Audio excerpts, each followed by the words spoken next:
ನಮಸ್ಕಾರ. ಈ ನಿಮ್ಮ ಶುಕ್ರದೇಶ ನ್ಯೂಸ್ ಅಪ್ಡೇಟ್ ಚಾನಲ್ ಅನ್ನು ತಪ್ಪದೆ ಸಬ್ಸ್ಕ್ರೈಬ್ ಮಾಡಿ. ಶಿಕ್ಷಕರು ಜಕಣಾಚಾರ್ಯರಂತೆ ಉತ್ತಮ ಶಿಲ್ಪಿಗಳಾಗಿ, ವಿದ್ಯಾರ್ಥಿಗಳಿಗೆ ಉತ್ತಮ ಕ್ರೀಡಾ ಶೈಕ್ಷಣಿಕ ಕಲಿಕೆಗೆ ಹೆಚ್ಚು ಪ್ರೋತ್ಸಾಹ ನೀಡಿ, ಮಕ್ಕಳಲ್ಲಿ ಅಡಗಿರುವ ಸೂಕ್ತ ಪ್ರತಿಭೆಯನ್ನು ಗುರುತಿಸಿ ವಿದ್ಯಾರ್ಥಿಗಳನ್ನು ಸುಂದರ ಮೂರ್ತಿಗಳನ್ನಾಗಿ ಮಾಡಿ ಎಂದು ಶಾಸಕ ಬಿ ದೇವೇಂದ್ರಪ್ಪ ಸಲಹೆ ನೀಡಿದರು. ಜಗಳೂರು ಪಟ್ಟಣದ ಸರ್ಕಾರಿ ಜೂನಿಯರ್ ಕಾಲೇಜ್ ಹಾಗೂ ಪ್ರೌಢಶಾಲಾ ಅಂಗಳದಲ್ಲಿ ಸೋಮವಾರ ನಡೆದ ತಾಲೂಕು ಮಟ್ಟದ ಪ್ರಾಥಮಿಕ ಹಾಗೂ ಪ್ರೌಢಶಾಲೆಗಳ ಪ್ರತಿಭಾ ಕಾರಂಜಿ ಹಾಗೂ ಕಲೋತ್ಸವ ಕಾರ್ಯಕ್ರಮ ಉದ್ಘಾಟಿಸಿ ಅವರು ಮಾತನಾಡಿದರು. ಇದೇ ಸಂದರ್ಭದಲ್ಲಿ ವಿವಿಧ ಶಾಲಾ ಮಕ್ಕಳಿಂದ ಸಾಂಸ್ಕೃತಿಕ ಕಾರ್ಯಕ್ರಮ ಜರುಗಿದವು. ಕಾರ್ಯಕ್ರಮದಲ್ಲಿ ಡಯಟ್ ಪ್ರಾಂಶುಪಾಲರಾದ ಶ್ರೀಮತಿ ಗೀತಮ್ಮ, ಹಿರಿಯ ಸಾಹಿತಿ NT ಯರಿಸ್ವಾಮಿ, BO ಹಾಲ್ಮೂರ್ತಿ, ಸರ್ಕಾರಿ ನೌಕರ ಸಂಘದ ಅಧ್ಯಕ್ಷ AL ತಿಪ್ಪೇಸ್ವಾಮಿ, ಪಟ್ಟಣ ಪಂಚಾಯಿತಿ ಅಧ್ಯಕ್ಷ ನವೀನ್ ಕುಮಾರ್, ಸರ್ಕಾರಿ ಪ್ರೌಢಶಾಲಾ ಮುಖ್ಯಸ್ಥರಾದ DD ಹಾಲಪ್ಪ, ಪಟ್ಟಣ ಪಂಚಾಯಿತಿ ಉಪಾಧ್ಯಕ್ಷರ ಪತಿ ಓಬಣ್ಣ, ಅಕ್ಷರ ದಾಸೋಹ ಇಲಾಖೆ ಸಹಾಯಕ ನಿರ್ದೇಶಕ ಮಂಜಣ್ಣ, ದೈಹಿಕ ಪರಿವೀಕ್ಷಕ ಸುರೇಶ್ ರೆಡ್ಡಿ, ಸರ್ಕಾರಿ ನೌಕರ ಸಂಘದ ಪದಾಧಿಕಾರಿಗಳು ಕಲಿನಾಥ್, ವೀರೇಶ್, ರಾಜ್ಕೋಟಿ ಸೇರಿದಂತೆ ಕಾರ್ಯಕ್ರಮದಲ್ಲಿ CRP ಆಂಜನೇಯ ನಿರೂಪಣೆ ಮಾಡಿದರು. ಶಿಕ್ಷಕರಾದ ಸತೀಶ್ ಸ್ವಾಗತಿಸಿ, ಶ್ರೀಮತಿ ಆಶಾಲತಾ ಪ್ರಾರ್ಥಿಸಿದರು. CRP ಮಂಜಣ್ಣ ಸೇರಿದಂತೆ ಹಾಜರಿದ್ದರು. ನೀವು ನಿಮ್ಮನ್ನ ಕೇಳ್ತಾ ಇರೋದು ಗೊತ್ತಿದೆಯಮ್ಮ? ಗೊತ್ತಿಲ್ಲ, ಕೂತ್ಕೊಳ್ಳಿ. ಇದು ದಯಮಾಡಿ ತಪ್ಪಲ್ಲ. ಯಾಕಂತ ನಿಮ್ಮನ್ನು ಕೇಳ್ತೀನಿ ಅಂದ್ರೆ ನಿಮಗೆ ಬಹಳ ಆಸಕ್ತಿ ಇದೆ. ನಾನು ಟೀಚರ್ಸ್ ಡೇ ಬೇರೆ ಬೇರೆ ಕಾರ್ಯಕ್ರಮದಲ್ಲಿ ನಾನು ನಿಮ್ಮನ್ನು ಗಮನಿಸ್ತೀನಮ್ಮ. ಹಾಗಾಗಿ ನೀವು ತುಂಬಾ ಉತ್ಸಾಹಕಾರಿಯಾಗಿರ್ತೀರಿ. ನಾನು ಏನೇ ಮಾತಾಡಿದ್ರೆ ಸ್ಪಂದನೆ ಮಾಡ್ತಾ ಇರ್ತೀರಿ. ಹಾಗಾಗಿ ನಾನು ನಿಮ್ಮನ್ನು ಕೇಳಿದೆ. ಈ ಶಾಂತಿ ಮಂತ್ರದ ಅರ್ಥ ಇದನ್ನು ಯಾವುದರಿಂದ ಆಯ್ಕೆ ಮಾಡಿಕೊಂಡಾರೆ ಅಂದ್ರೆ ಉಪನಿಷತ್ತಿನಲ್ಲಿ ಬರ್ತಕ್ಕಂಥ ಕಠೋಪನಿಷತ್ತು ಮತ್ತು ತೇನ ತಜ್ಞೇನ ಉಪನಿಷತ್ತಿನಿಂದ ಆಯ್ಕೆ ಮಾಡಿಕೊಂಡಿದೆ. ಇದರ ಅರ್ಥ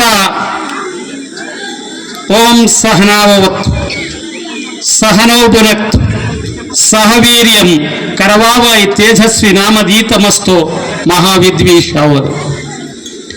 ಗುರು ಮತ್ತು ಶಿಷ್ಯರ ಮಧ್ಯೆ ಯಾವುದೇ ಭೇದ ಇಲ್ಲ. ದೇವರು ಮತ್ತು ಭಕ್ತನ ಮಧ್ಯೆ ಯಾವುದೇ ಭೇದವಿಲ್ಲ. ಈ ಅಶನವನ್ನ ಆಹಾರವನ್ನ ಸ್ವೀಕರಿಸಿ ನಾವು ವೀರ್ಯವಂತರಾಗೋಣ. ನಾವೆಲ್ಲ ಒಂದೇ ಅನ್ನೋ ರೀತಿಯಲ್ಲಿ ಮೂರು ಸ್ತರಗಳಿಗೆ ಅನ್ವಯಿಸೋ ರೀತಿಯಲ್ಲಿ 3 ಬಾರಿ ಶಾಂತಿ ಶಾಂತಿ ಶಾಂತಿ ಅನ್ನೋ ಮಾತನ್ನ ನಾವು ಹೇಳ್ತೀವಿ. ಇದು ಮಕ್ಕಳಿಗೆ ಅರ್ಥ ಆಗಲ್ಲ, ಮುಂದೆ ಬಂದಾಗ ನಾನು ಹೇಳ್ತೀನಿ. ಹಾಗಾಗಿ ಅರ್ಥವಿಲ್ಲ. ಇಲ್ಲಿ ಯಾಕೆ ಹೇಳಿದ್ರೆ ಧಾರ್ಮಿಕ ಪಠಣ ಮತ್ತು ಸಂಸ್ಕೃತ ಇಂಥದ್ದು ನಾನು ಹೇಳ್ತಾ ಇದ್ದೆ ಮೇಡಮ್ ಅವರಿಗೆ. ನಾನು ಪ್ರೈಮರಿ ಸ್ಕೂಲಲ್ಲಿ ಅವತ್ತು ನನ್ನ ಶಿಕ್ಷಕ ಕಲಿಸಿದ್ದು ಇವತ್ತು ನಾನು ಮರ್ತಿಲ್ಲ. ಬಸವಣ್ಣವರ ವಚನ ಇವತ್ತು ನಾನು ಮರ್ತಿಲ್ಲ. ಕಳಬೇಡ ಕೊಲಬೇಡ ಉಸಿಯ ನುಡಿಯಲು ಬೇಡ, ಅನ್ಯರಿಗೆ ಅಸಹ್ಯ ಬಡಬೇಡ, ತನ್ನ ಬಣ್ಣಿಸಬೇಡ, ಇದರ ಅಳಿಯಲು ಬೇಡ. ಇದೇ ಅಂತರಂಗ ಶುದ್ಧಿ, ಇದೇ ಬಹಿರಂಗ ಶುದ್ಧಿ, ಇದೇ ನಮ್ಮ ಕೂಡಲ ಸಂಗಮ ದೇವನನ್ನು ಒಲಿಸುವ. ಎಷ್ಟು ಜನ ಕಲ್ತಿದ್ದೀವಿ? ಇದೊಂದು ಕಲ್ತು ಬಿಟ್ರೆ ಅಜನಪ್ಪ ಅವನಪ್ಪ ಲೋಕದೊಳು ನಿಶ್ಚಂತರಪ್ಪ. ಇದನ್ನು ಕಲ್ತಂತ ಯಾರು ಸಹ ಸೋಲ್ಸಕ್ ಸಾಧ್ಯನೇ ಇಲ್ಲ ಅಂತ ವಚನ ಇದು. ಅದಾದ್ಮೇಲೆ ಗೋವಿನಾಡು ಪುಣ್ಯಕೋಟಿ ಧರಣಿ ಮಂಡಲ ಮಧ್ಯದೊಳಗೆ ಎಂತ ಹಾಡು.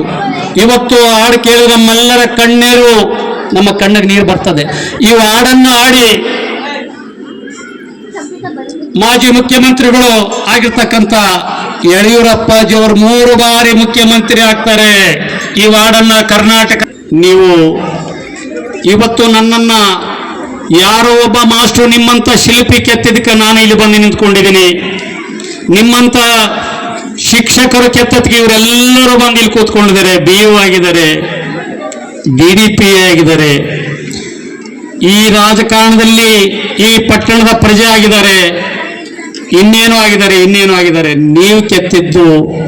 ಹಾಗಾಗಿ ಕೆತ್ತಿಸ್ರಿ, ಸುಂದರವಾಗಿರ್ತಕ್ಕಂಥದನ್ನ ಕೆತ್ತಿ, ಸುಂದರವಾಗಿರ್ತಕ್ಕಂಥ ಸಂಸ್ಕಾರವನ್ನು ಕೊಡಿ. ಈ ದೇಶದಲ್ಲಿ ನಮಗೆ ಶರಣರು, ದಾಸರು, ಸಂತರು ನೀಡಿದ ಅನೇಕ ಕೀರ್ತಿಗಳಿದಾವೆ. ಮಹಾತ್ಮ ಮೋಹನದಾಸ ಕರ್ಮಚಂದ ಗಾಂಧಿ ಅಂತಕ್ಕಂಥ ಒಬ್ಬ ಹುಡುಗ ಈ ದೇಶದ ಮಹಾತ್ಮ ಆಗ್ತಾನೆ, ಬಾಪು ಆಗ್ತಾನೆ, ಪಿತಾಮಹ ಆಗ್ತಾನೆ. ಯಾಗಾದ ಅಂತ ಹೇಳಿದ್ರೆ ಒಂದು ಸತ್ಯ ಹರಿಶ್ಚಂದ್ರ ನಾಟಕ ಅವ್ರ ಮೇಲೆ ಪರಿಣಾಮ ಬೀರ್ತದೆ. ಶ್ರವಣಕುಮಾರನ ತಂದೆ ತಾಯಿಯ ಭಕ್ತಿಯ ಒಂದು ಸಂಸ್ಕಾರ ಆ ಮಗುವಿನ ಮೇಲೆ ಬೀರ್ತದೆ. ಮುಂದೆ ಅಲ್ಲಿಂದ ಅವರು ಮಾಮೂಲಿ ಮೋಹನ ದಾಸ ಕರ್ಮಚಂದ ಗಾಂಧಿ ಆದಂಥವರು ಈ ದೇಶದ ಪಿತಾಮಹ ಆಗ್ತಾರೆ, ಈ ದೇಶದ ಬಾಪು ಆಗ್ತಾರೆ, ನಿಮ್ಮೆಲ್ಲರ ತಾತ ಆಗ್ತಾರೆ. ಹಾಗಾಗಿ ಸಾಕಷ್ಟು ಸಮಯ ಆಗಿದೆ. ಮೈಕ್ ಮುಂದೆ ತಾಲೂಕು ಜಿಲ್ಲೆಗಳಿಗೆ ಇದೆ. ಹಾಗಾಗಿ ನಿಮ್ಮ ಸಹಕಾರ ನಮಗೆ ತುಂಬ ಮುಖ್ಯ. ನೀವು ಈ ಸಹಕಾರವನ್ನು ಮುಂದುವರಿಸ್ಕೊಳ್ತಾ ಹೋಗಿ ಅಂತ ಹೇಳ್ತೇನೆ. ಹಾಗೆಯೇ ಮೊನ್ನೆ ಕೂಡ ಒಂದು ಸ್ಮಾರ್ಟ್ ಕ್ಲಾಸ್ ಪ್ರೋಗ್ರಾಮ್ ಮಾಡಿದ್ರು. ಅವತ್ತು ನನಗೆ ಬರಲಿಕ್ಕೆ ಆಗಲಿಲ್ಲ. ಹೆಚ್ಚು ಕಮ್ಮಿ ಅವತ್ತು 4 ಕೋಟಿನ 5 ಕೋಟಿ ಅಷ್ಟು ಅನುದಾನವನ್ನು ಶಾಲೆಗಳಿಗೆ ಒದಗಿಸಿ, ಅದು ಬಹಳಷ್ಟು ಹಿಂದುಳಿದ ತಾಲೂಕಂತ ಹಣೆಪಟ್ಟಿ ಕೊಟ್ಕೊಂಡಿರೋಂತಹ ತಾಲೂಕನ್ನು ನಾನು ಅವರನ್ನು ಜಿಲ್ಲಾ ಪಂಚಾಯಿತಿ ಸಭೆಗಳಲ್ಲಿ ನೋಡಿದ್ದೇನೆ. ಅವ್ರಿಗೆ ಏನಾದರೂ ಮಾಡಿ ಹಣೆಪಟ್ಟಿ ತೆಗಿಬೇಕು ಅನ್ನೋ ಉದ್ದೇಶ ಬಹಳಷ್ಟಿದೆ. ನಮ್ಮದು ಹಿಂದುಳಿದ ತಾಲೂಕು ಅನ್ನೋದು ಬೇಡ, ನನ್ನ ಅವಧಿಯಲ್ಲಿ ಮುಂದುವರೆದ ತಾಲೂಕು ಆಗಬೇಕು ಅನ್ನೋ ಒಂದು ಆಸಕ್ತಿ ಬಹಳಷ್ಟು ಇದೆ. ಹಾಗಾಗಿ ಶೈಕ್ಷಣಿಕವಾಗಿ ಬಹಳಷ್ಟು ಅವ್ರು ಕೊಡುಗೆಯನ್ನು ಕೊಡ್ತಿದ್ದಾರೆ. ನಮ್ಮ ಒಂದು ಈ ಕೊಡುಗೆಯನ್ನು ಸ್ಮಾರ್ಟ್ ಕ್ಲಾಸನ್ನು ಕೊಟ್ಟು ಮಕ್ಕಳ ಒಂದು ಶೈಕ್ಷಣಿಕ ಅಭಿವೃದ್ಧಿಗೆ ಖಂಡಿತ ನಮಗೆ ಬಹಳಷ್ಟು ಸಹಾಯವನ್ನು ಮಾಡಿದ್ದಾರೆ. ಹಾಗೆ ನನಗೆ ತಿಳಿದ ಮಟ್ಟಿಗೆ ಪ್ರತಿ ಬಾರಿ SLC ಪ್ರಗತಿ ಪರಿಶೀಲನೆಯನ್ನು ಮಾಡ್ತಾರೆ ಅಂತ ಕೂಡ ಕೇಳಿದ್ದೇನೆ. ಅವರ ಒಂದು ವಿದ್ಯಾಸಕ್ತಿಗೆ ಖಂಡಿತ ನಾವು ಕೂಡ ಇಲಾಖೆಯವರು ಕೈ ಜೋಡಿಸ್ತೇವೆ. ಹಾಗೇನೆ ಅಮ್ಮ, ನಾನು ಈ ಎವರೆಸ್ಟ್ ಶಿಖರವನ್ನ ಏರಬಲ್ಲನೆ ಅಂತ ಹೇಳ್ಬಿಟ್ಟು ಒಂದು ಪ್ರಶ್ನೆಯನ್ನ ತಾಯಿಗೆ ಕೇಳ್ತಾ ಇದ್ದ. ಪ್ರತಿದಿನ ಮೇಕೆ ಮೇಯಿಸ್ಲಿಕ್ಕೆ ಹೋದಾಗ ಆ ಪ್ರಶ್ನೆ ಕೇಳ್ತಿದ್ದ. ತಾಯಿ ಹೇಳ್ತಾ ಇದ್ಲು, ಹೌದು ಮಗು ನೀನು ಏರಬಲ್ಲೆ, ಹೌದು ಮಗು ನೀನು ಏರಬಲ್ಲೆ ಅಂತಕ್ಕಂಥ ಒಂದು ಉತ್ತರವನ್ನ ತಾಯಿ ಕೊಡ್ತಾ ಇದ್ಲು.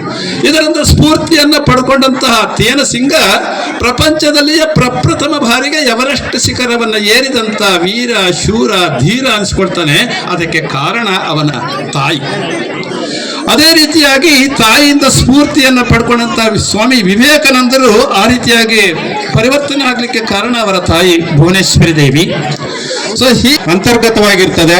ಅಂತಹ ಪ್ರತಿಭೆಯನ್ನ ಹುಡುಕಿಬಿಟ್ಟು, ಅಂತಹ ಪ್ರತಿಭೆಯನ್ನ ಗುರುತಿಸ್ಬಿಟ್ಟು ಆ ವಿದ್ಯಾರ್ಥಿಯನ್ನ ಮುಖ್ಯ ವಾಹಿನಿಗೆ ತರ್ತಕ್ಕಂತಹ ಒಂದು ಕೆಲಸವನ್ನ ನನ್ನೆಲ್ಲ ಒಂದು ಶಿಕ್ಷಕರು ಇವತ್ತು ಮಾಡಿಬಿಟ್ಟು ಪ್ರತಿಭೆ ಇರುವಂತಹ ವಿದ್ಯಾರ್ಥಿಗಳನ್ನ ಆಯ್ಕೆ ಮಾಡಿಕೊಂಡು ಇವತ್ತು ಸ್ಪರ್ಧೆಗೆ ತಾವೆಲ್ಲರೂ ಕೂಡ ಕರ್ಕೊಂಡು ಇವತ್ತು ಬಂದಿದ್ದೀರಿ.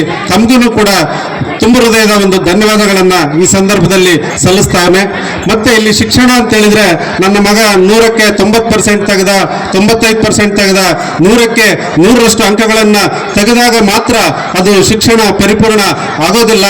ಈ ಪಠ್ಯ ಮತ್ತು ಪಠ್ಯೇತರ ಎರಡೂ ಚಟುವಟಿಕೆಗಳು ಕೂಡ ಒಂದು ರಥದ 2 ಚಕ್ರಗಳು ಇದ್ದ ಹಾಗೆ ಅವೆರಡನ್ನೂ ಕೂಡ ಜೊತೆಯಾಗಿ ಸಾಗಿದಾಗ ಮಾತ್ರ ನಮ್ಮ ಒಂದು ಶಿಕ್ಷಣ ಪರಿಪೂರ್ಣ ಆಗ್ತದೆ ಅಂತಕ್ಕಂಥದ್ದು.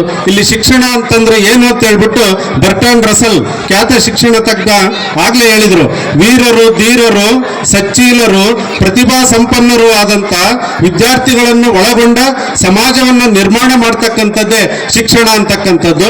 ಅಂತ ಸಮಾಜವನ್ನ ನಿರ್ಮಾಣ ಮಾಡ್ತಕ್ಕಂಥ ಕೆಲಸ ನಮ್ಮ ಶಿಕ್ಷಕರ ಮೇಲಿದೆ ಅಂತಕ್ಕಂಥದ್ದು. ಸುಗ್ಗಿ ಕಾಲ ಹಿಗ್ಗಿ ಬಂದಿತ್ತು.